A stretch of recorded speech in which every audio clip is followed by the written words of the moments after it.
Okey, jadi sekarang ini adalah hawanan. Tetapi kemudian ada bahagian lain, iaitu saya suka bahagian ini. Wa iza khatabahumul jahiluna qalu salama. Okey, setiap perkataan memerlukan sedikit perhatian di sini, sekurang-kurangnya dalam klip yang pendek ini. Jadi saya akan memberikan setiap perkataan perhatian yang sepatutnya, insya-Allah. Okey, iza adalah bermaksud apabila atau ketika. Tapi ia bukan jika atau jikalau. Jadi ini bermaksud keadaan yang akan dijelaskan di sini adalah situasi yang tidak dapat dielakkan.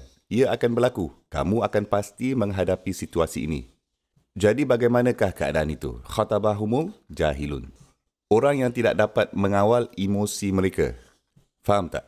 Orang yang menjengkelkan, annoying. Orang yang keterlaluan dalam perkara yang mereka katakan atau dengan cara mereka bertindak. Apabila orang-orang seperti itu bercakap dengan anda, dan itu akan pasti berlaku. Anda harus berurusan dengan orang-orang yang suka ditangani kadang-kadang dalam hidup. Itu akan menjadi kenyataan kehidupan. Tidak ada jalan keluar langsung darinya. Iza khatabahumul jahilun. Sekarang, perkara lain adalah anda tidak pergi mencari mereka atau bercakap dengan mereka. Mereka yang datang dan cari anda. Jadi mereka adalah subjek kata kerja. Menunjukkan bahawa anda bahkan tidak mencari masalah. Masalah yang datang kepada anda. Dan ia mesti akan datang. Jadi hanya kerana anda tidak mencarinya, tidak bermaksud ia tidak akan datang.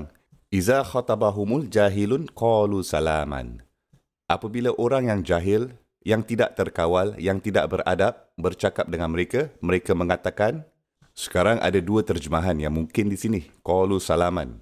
Bermaksud mereka mengatakan damai, peace, salam dengan kata lain. Mungkin ini bukan masa yang tepat kita boleh bercakap lain kalilah. Seperti itu. Atau apa saja yang mereka dapat mengelak dan keluar dari perbualan itu. Mereka tidak mendengar sesuatu yang bodoh dan berkata pula, engkau ni bodoh lah, biarkan aku betulkan kau. Tidak. Peace, damai, salam. Mereka tidak bertindak, mereka tak mahu terlibat. Apabila mereka mendengar sesuatu yang tidak masuk akal, mereka tak mahu terlibat. Mereka hanya mengatakan peace, damai. Qalu salaman. Zaman ini sekarang, ia bukan hanya mengenai anda sedang bercakap dengan seseorang dalam perjumpaan, tapi ini juga boleh jadi dalam grup WhatsApp atau posting Facebook, video YouTube yang dibuat mengenai anda atau sesuatu, atau beberapa komen trolling di bawahnya. Anda tidak perlu melayan perkara itu, biarkan saja. Biarkan saja, salaman.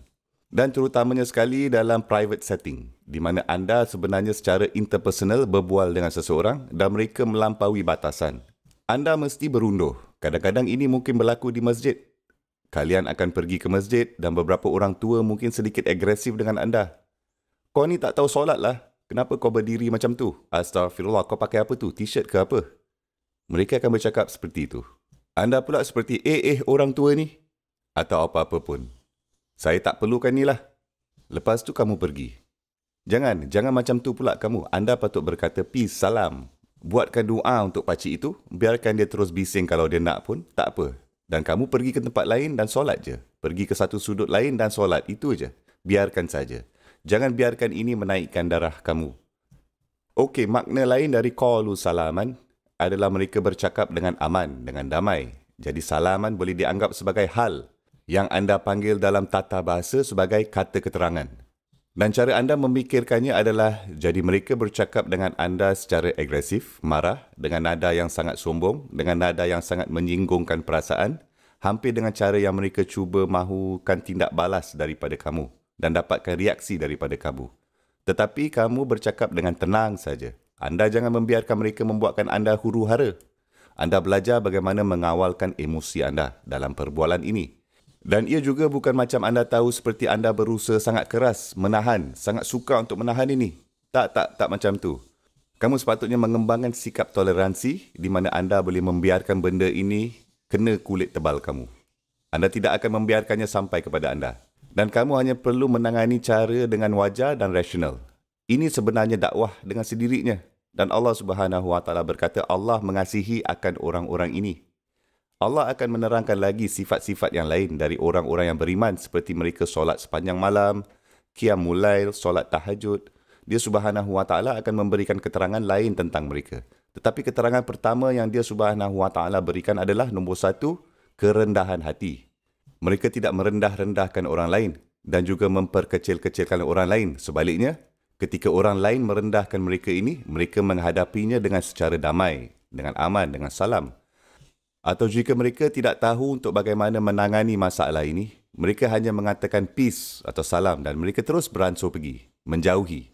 Wa iza khatabahumul jahiluna qalu salama. Semoga Allah Subhanahu wa taala memberikan kita kekuatan watak, kekuatan akhlak dan menggunakan akal dan kebijaksanaan untuk bertindak berlandaskan ayat ini apabila keadaan seperti yang dijelaskan tadi timbul. Subhanallah.